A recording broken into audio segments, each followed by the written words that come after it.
महर्षि व्यास जी के अनुसार सतयुग, त्रेतायुग, द्वापर युग, कलयुग ये 4 युग हैं, जो देवताओं के 12,000 दिव्य वर्षों के बराबर होते हैं। आय समस्त चतुर्युग एक से ही होते हैं। आय आरंभ सत्ययुग से होता है, अंत में कलयुग होता है। आय किसी भी जन्म में अपनी आजादी से किए गए कर्मों के मुताबिक आत्मा अगला शरीर धारण करती है। एक युग कितने साल में होता है? वैद दुनिया के मुताबिक युग के बारे में कहा जाता है कि एक युग लाखों वर्ष का होता है, जैसा कि सतयुग लगभग 17,28,000 वर्ष, त्रेतायुग 12,96,000 वर्ष, द्वापर युग 8,64,000 वर्ष और कलयुग 4,32,000 वर्ष का बताया गया है। पृथ्वी पर कुल कितने युग है? इन शास्त्रों के मुताबिक युग 4 प्रकार के होते हैं: सतयुग, त्रेतायुग, द्वापर युग, कलयुग। इन सब युगों का अपना अलग महत्व है। इनकी समय और काल अवधि अलग अलग है। ऐसा कहा जाता है कि सतयुग में भगवान विष्णु ने कुल 4 अवतार लिए थे। इस युग में श्री हरि ने मत्स्य, कूर्म, वाराह और नरसिंह का अवतार लिया था। भगवान ने ये अवतार क्रमशः शंखासुर का वध, वेदों के उद्धार, पृथ्वी का भार हरण और हिरण्यकश्यप का वध करने के उद्देश्य से लिए थे।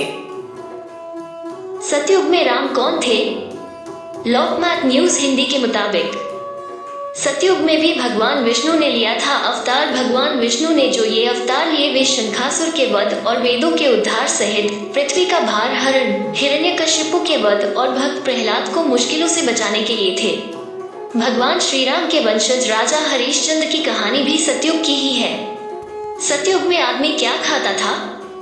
क्वौर के मुताबिक सुरापान या मधुपान देवतों का ही आदत था। मद सेवन को सुरापान उसलिए कहा जाता है जो बाद में मानव तक पहुंची। 7 युग में भी क्षत्रिय और शूद्र रहते थे, जिसे धर्मशास्त्र के अनुसार मांस खाने की हर्ष नहीं रही। सिर्फ वैश्य और ब्राह्मण लोग मांस नहीं खाते थे। सतयुग में आदमी की उम्र क्या होती थी? टीवी 9 भारतवर्ष के मुताबिक शास्त्रों में सबसे पहला और बड़ा युग सतयुग माना गया है। ये 17,28,000 वर्ष तक रहा है। इसमें मनुष्य की आयु करीब 1 लाख वर्ष के आसपास बताई गई है। उसकी लंबाई 32 फीट होती थी। अकॉर्डिंग टू भारत कोश, द्वापर 4 युगों में तीसरा युग है। इसका आरंभ भाद्रपद कृष्ण त्रयोदशी बृहस्पतिवार से होता है। इसकी अवधि पुराणों में 8,64,000 वर्ष मानी गई है। ये युद्ध प्रधान युग है।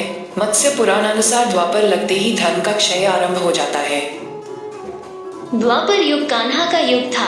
श्री कृष्ण मथुरा से द्वारका चले गए थे और फिर द्वारका के भालका से बैकुंठ के लिए पलायन किया। आज से करीब 5,000 साल पहले एक शिकारी ने शिकार करते समय गलती से श्री कृष्ण के पैर में तीर मार दिया था। वो भी कान्हा की ही लीला थी, क्योंकि उनके बैकुंठ लौटने का समय हो गया था। द्वापर युग में किसका जन्म हुआ था?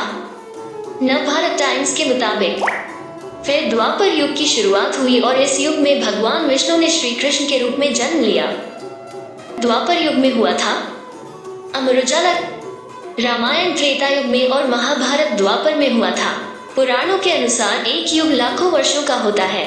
पुराण में बताया गया है कि द्वापर युग 8,64,000 वर्ष का है। अकॉर्डिंग टू नवभारत टाइम्स, सतयुग के बाद आया त्रेता युग। इस युग में भगवान श्री राम ने जन्म लिया और वह स्वयं श्रीहरि विष्णु का अवतार थे। फिर द्वापर युग की शुरुआत हुई और इस युग में भगवान विष्णु ने श्री कृष्ण के रूप में जन्म लिया। त्रेता युग, पद्म पुराण के अनुसार भगवान श्री राम ने सरयू नदी में स्वयं की इच्छा से समाधि ली थी। इस बारे में विभिन्न धर्म ग्रंथों में विस्तार से वर्णन मिलता है। श्री राम द्वारा सरयू में समाधि लेने से पहले माता सीता धरती माता में समा गई थी और इसके बाद ही उन्होंने पवित्र नदी सरयू में समाधि ली। त्रेता युग में कितने अवतार हुए? मुताबिक त्रेता युग दूसरा युग था, जिसमें अधर्म का नाश करने के लिए भगवान विष्णु 3 अवतार लिए थे, जो क्रमशः वामन अवतार, परशुराम अवतार और श्री राम अवतार के नाम से हमारे हिंदू धर्म ग्रंथों में उल्लेखित हैं। त्रेता युग में भगवान विष्णु के 5वें अवतार के रूप में वामन अवतार लिया गया था। त्रेता युग में मनुष्य कैसे थे? त्रेता में मनुष्य स्वभावतः धर्मात्मा थे और वेदों में उनकी अविचल श्रद्धा थी। उस समय अरुण वर्ण, चतुर्भुज, 3 सूत्रों की मूंछ की मेखला धारण किए, स्वर्ण वर्ण की जटाजूट वाले, वेदात्मा, स्नुकुश्रु आदि हाथों में लिए भगवान यज्ञ की उपासना यज्ञ के द्वारा होती थी। कलयुग का इतिहास क्या है? वेद दुनिया के मुताबिक कलयुग का प्रारंभ 3102 ईसा पूर्व से हुआ था, जब 5 ग्रह मंगल, बुध, शुक्र, बृहस्पति और शनि मेष राशि पर 0 डिग्री पर हो गए थे। इसका मतलब 3102 जोड़ 2020 इक्वल्स 5122 वर्ष कलयुग के बीत चुके हैं और 4,26,882 वर्ष अभी बाकी है। वर्तमान में यह 28वें चतुर्युगी का कृतयुग बीत चुका है और यह कलयुग चल रहा है। कलयुग में औरतें क्या करेगी?